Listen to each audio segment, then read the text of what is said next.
Hello, everyone. My name is Ben Gromyko from InterNACHI. That's the International Association of Certified Home Inspectors. And this is an InterNACHI webinar. We do InterNACHI webinars. They're free and online. And we do one or two a week. And we talk everything about home inspections and performing inspections and ancillary inspections and business and marketing. And sometimes we have decent webinars when I talk, but we also have fantastic webinars when I have a special guest.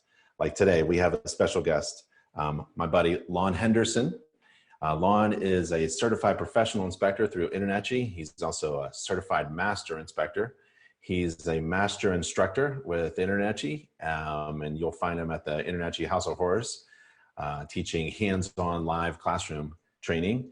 He's also a current owner and operator of a successful home inspection business here in Colorado. And he has some information that he wants to share with us. He did a home inspection with a lot of structural issues, and he wants to do a presentation, like a case history, about his observations and the results of that inspection. So, Lon, are you there? I am here. Hey, buddy. Thank you for sharing, taking time out of your schedule and sharing with us on an InterNACHI webinar. I really appreciate it.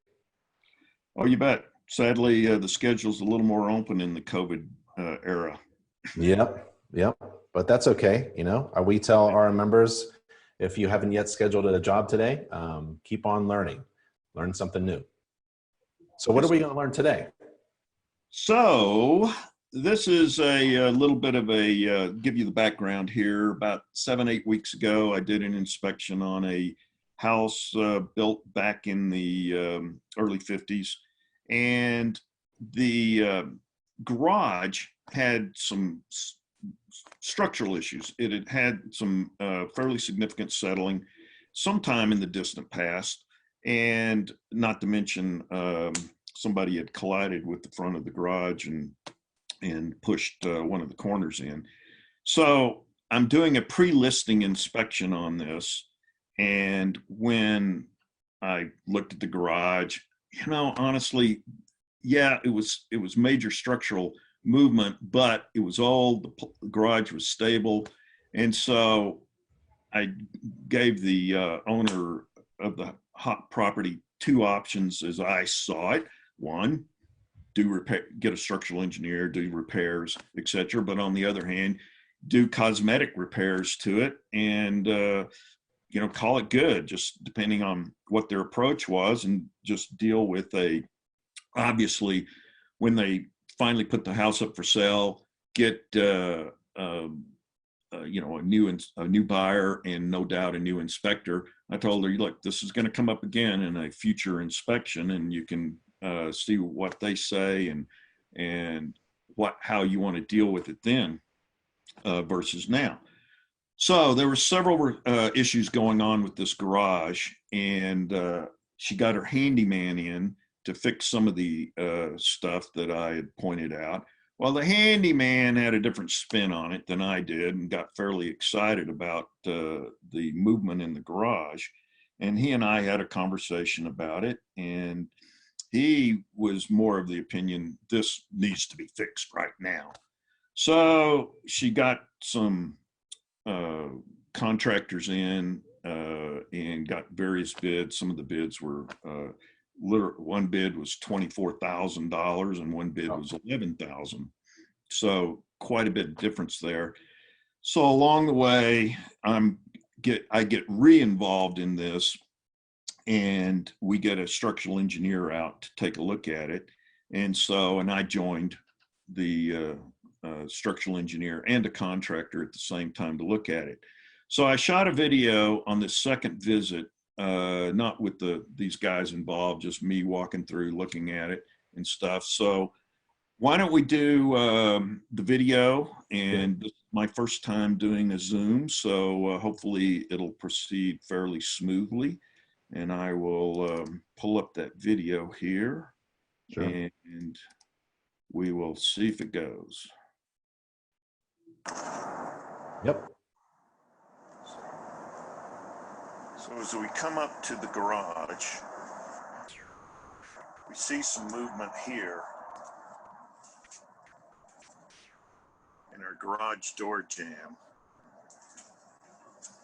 As we come in closer, we see evidence that the jamb has actually moved backwards.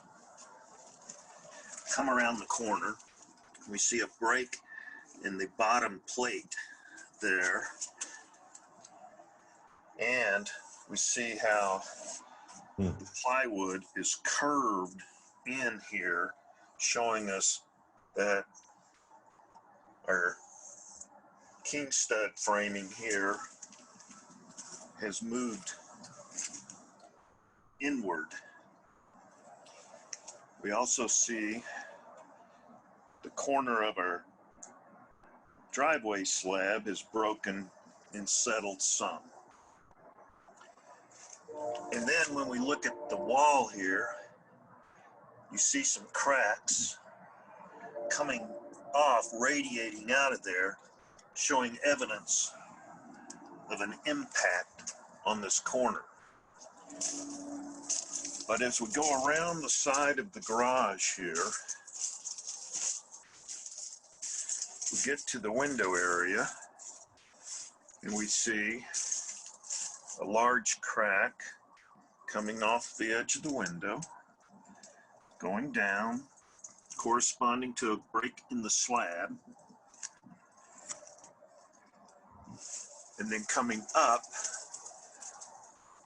on the opposite corner here, we see a large crack showing us how the crack broke through the window opening.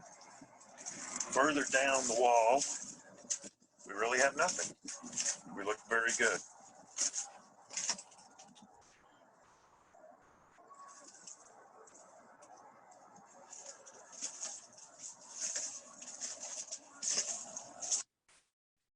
So, as you can see in the video there, this was the, what would this be? The west side of the garage. And so clearly we had some settling, a break in the foundation near the middle of the garage. It's just a simple slab foundation there, kind of typical of the era. And the slab had broken, garage is settled. I'm going to show you a second video showing the east and south side here in a moment. And then we had this damage on the front that was actually independent of any of the structural movement going on. So we had two things going on with the damage and movement in the garage there. So let me see if I can get that other video up here. We'll see if it goes. On the back of the garage, we see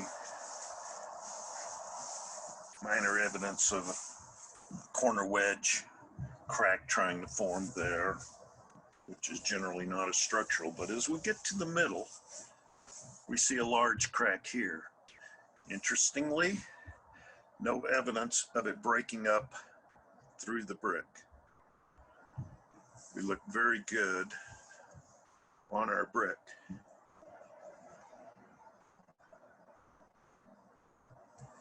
But as we go around the corner,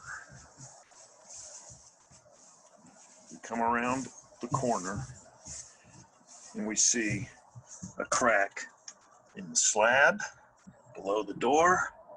And then as we go up to the top, we see a break above the door, indicating to us that the back of the garage is settling and appears to be breaking away some. So obviously some movement here, but you guys can see the cracks just like I did.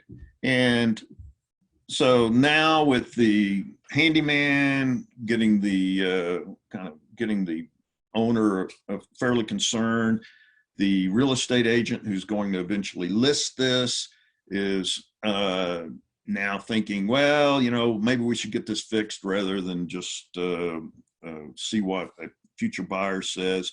Now there's a lot of interest or concern by the owner in addressing this. So structural engineer and a contractor and I walked through here, look at all this. Interestingly, the estimator for the or estimators plural for the 3 contractors who had come out to look at this had all thought that that damage at the front corner we saw was part of the structural problem. So when I and the engineer show up, immediately the engineer's got his paperwork from some of these estimators who'd been out. He's like, so what's this structural problem at the front? And I'm like, we don't have a structural problem. Somebody hit the front. And looked at it. He agreed with me that this was not a structural issue at the front. So he changed the plan from the estimators on how to do remedies here. And among the things he did, and hopefully you can see this diagram here. Yep. He changed the helical pier placement. Originally, the estimators had estimated putting a helical pier, if you guys can see my arrow down here waving, wanted helical pier here, and then several down this side here and down the back. He changed that to what you see here with helical piers, these 5 helical piers around the back of the garage, stabilizing that. It didn't change the price of the estimate, which the owner was going with the low bidder, needless to say, but did change the positioning of the helical piers there. So, you know, I'm talking to the to these guys all the time here while we're there, and I just said, so look, how bad is this damage? And the engineer said, look, if she was staying here, she could easily live with this. He says, it's not going anywhere. The garage isn't falling down. So basically in line with my earlier comments and report to the owner. So that was reassuring. But as he said, but if we're going to do something, this is what I think we need to do, and showing you guys. So what's, to me, what makes this kind of interesting is how we as home inspectors approach this stuff, trying to not call molehills mountains, but not call mountains molehills, just call it like we see it, without being offering too much in the way of recommendations on, oh, this has to be fixed or it doesn't. There's obviously places and times, particularly involving safety issues, where, oh, this has to be fixed. But other things, certainly, you know, call it how you see it, and then make that recommendation for further evaluation or repair by the appropriate expert. You know, I've been doing this a long time. This is my 22nd year. I've never been reversed by a structural engineer, although they certainly, you know, say things differently than I often do. I try to use simpler language when talking to or communicating reports and things to my clients. Try to use, you know, words, so to speak, that everybody understands. Sure. But at the same token, trying to be you know, accurate in what I say. And by the way, just for your information, you saw down the side of the garage and there, in some parts of the country, I know they would use push piers or something like that in those areas, but in our soils here in Colorado, helical piers tend to work much better and tend to stay in place better. So, or at least our part of Colorado here. So that's why the recommendation was for helical piers versus some other piering system. I just want to remind everybody who's on Facebook Live or watching attending the live webinar, you could ask a question. There's a question little feature thing. So if you wanted to ask Lon questions or discuss things. Lon, when do you feel like you should recommend a structural engineer? When do you use that term instead of like, I like to use, qualified contractor or qualified professional? When do you go to the point where you specifically say we need a structural engineer? Yeah, that's a great question. So it is subjective. And sometimes you can say both, have a structural engineer and qualified contractor evaluate. It depends on what's going on. With the clearly structural movement involved, it just seemed like this was one of those cases that went over the edge where, particularly for this type of work in this city, this was one of the suburbs of Denver, they certainly require permits for this kind of work. Now, here's the funny side story to that. Right now, with COVID stuff going on, the city is not doing any permit inspections, and they just literally, the contractor had already talked to them about getting a permit, and they told him just do the work, have a structural engineer review it, and we'll be good. And they didn't even want to come out to look at it, so there wasn't even going to be a permit issued for it, if you can believe that sort of stuff. But that's the goofiness we're living in now. But in this case, because there was clearly structural movement, I recommended that a structural engineer look at it. Now, for that damage we saw at the corner of the garage there, that's where I would say, let's have that qualified contractor come in and do the repairs here. Interestingly, the handyman that the owner had come in and do some other repairs, she didn't think he was qualified to do that work.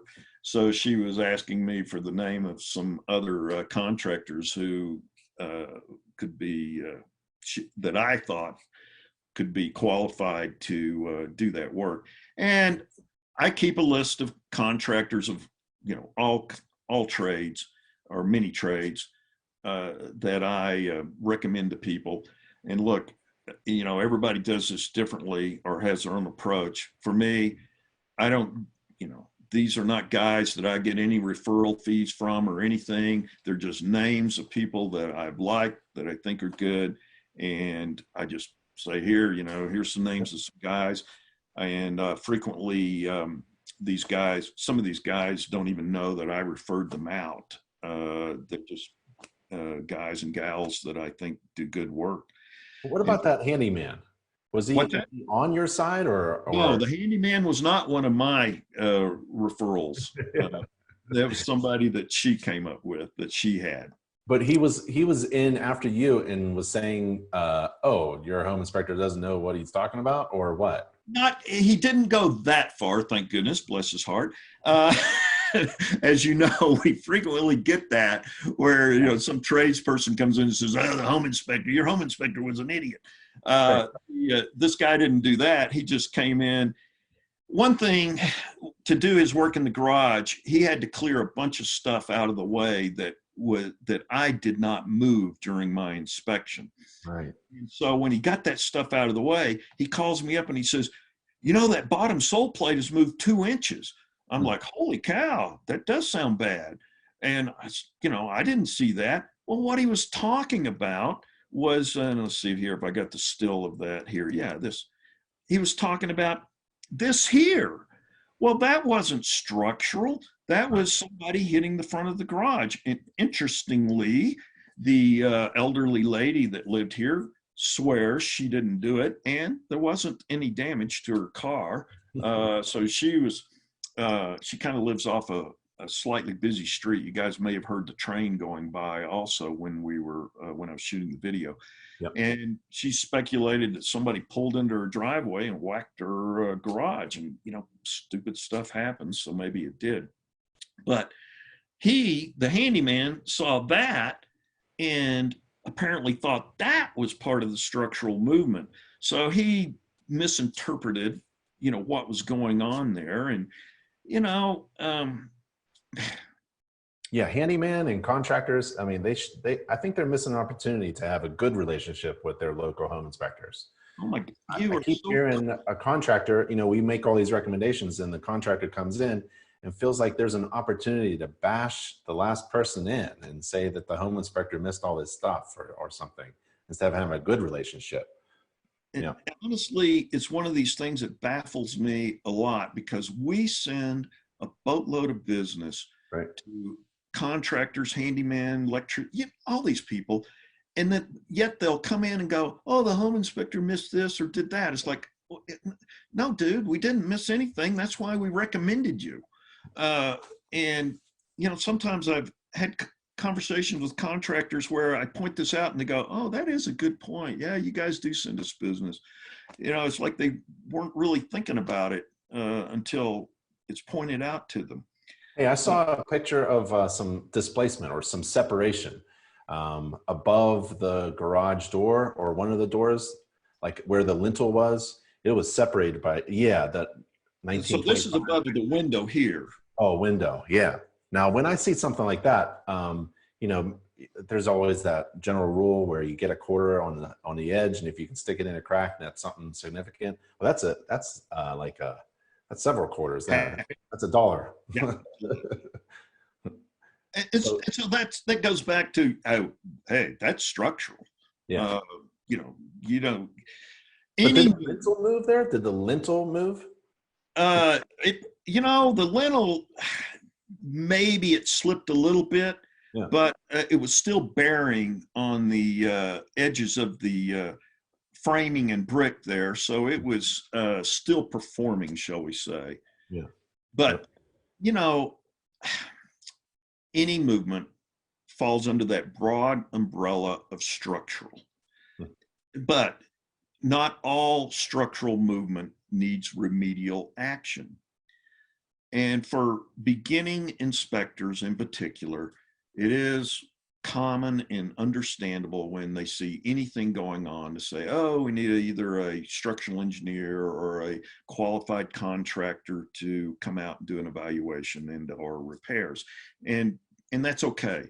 But I recommend to those newbies in the business, when you're doing that, try to get feedback from what those contractors and or engineers said. And this goes for electricians, plumbers, you name it, HVAC techs, whatever. Try to get feedback so that you can get a better sense or a good sense of what really constitutes something that needs actual repairs, remedial action versus just, hey, things happen, but don't necessarily have to always be fixed. For instance, again, regarding structural issues in particular, because it is a biggie. I mean, this is one of what I call the big five in home inspecting. And then now we'll see if I can remember the big five: roof, structure, HVAC, electrical, and plumbing. Because these things are all expensive and in some cases can be safety issues also. So, so this is definitely one of the biggies that as a home inspector, we want to get right. And this was for pre-listing you mentioned, right? This is a pre-listing inspection. So Yes. what did the seller do? Was she very upset? Did the sale go through, or was there ever a transaction? Or Well, she still hasn't listed it yet. The work should be starting now while we're talking. They should be in there doing the work now. Yeah. I was there 2 weeks ago shooting this video, and the contractor was planning to get started in about a week and a half, 2 weeks or so. And he thought it was going to be like a 2-day job to come in and do the work. This is a good thing for the seller, I would say, right? Instead of handling this at the last minute with another home inspector coming in and finding the same thing as you, hopefully, they could address these problems before, they have any headaches in the future with the listing. That is certainly true. Yep.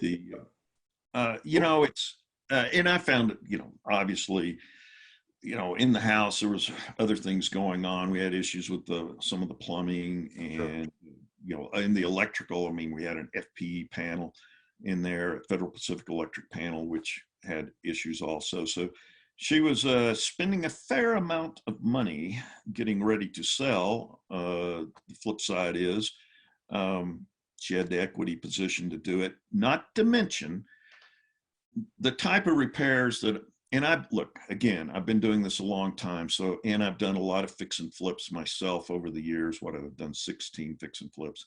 So I do have some sense of, you know, saying, do this repair, that will definitely bring you value. Wait and see what the inspector says on that other one. And so I, you know, and particularly on a pre-listing inspection, I'm comfortable saying those sort of things with a client. And, you know, we all operate within our comfort zone, our knowledge zone, and that's the area I'm in and comfortable doing. And so while these structural issues here, and I gave her the two options I mentioned earlier as I saw it, if this had been my own house on it, I probably would have gotten the structural engineer out to say, because he did say, look, it's stabilized, it's not going to fall down, but these are the remedies I would do if we're going to do any. And I would have a structural engineer write that up and have that and present that to a prospective buyer and say, yeah, I had a structural engineer look at it. He said it wasn't going to fall down, but these are the fixes he would do if Yep. if you were going to do some stabilization. Right. And now in this case, because the owner decided to do this work, I think I don't think she'll get that money back, but it will certainly smooth the, you know, the process, so to speak, and eliminate what would have been a fairly substantial objection in the inspection report. Because surely, let us cross our fingers that any home inspector would have said something about this. Hey, Lon, before we let you go and ask you for maybe some final thoughts, final recommendations, and maybe something that you want to pass on based upon your little video and case history of the structural defect. I want to thank you for being a mentor to everybody. It is really good to see veteran, experienced, successful inspectors taking some time out and sharing with everybody. Now that maybe we don't see each other as much as we used to at conferences, events, and chapter meetings. So I wanted to thank you for that before we let you go and hear some final words maybe, or your last thoughts. Yeah, I appreciate that. Thank you. You know, one thing, you and I, we've long said this, if everybody, all home inspectors are out there doing a good job, it makes all of us look better. Honestly, I hate to hear stories of some home inspector who missed something or didn't do something. I don't like hearing those stories. And yeah, you know, it's nice to get the pat on the back saying, wow, you did a way better inspection than my last guy did. But I really don't like to hear that.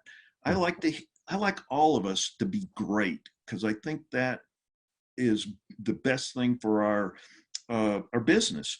And so, yeah, I'm not only happy to try to, you know, tell others, you know, pass on, you know, things that I've learned. And, you know, I know there'll be guys and gals out there who don't see it exactly the same way I did.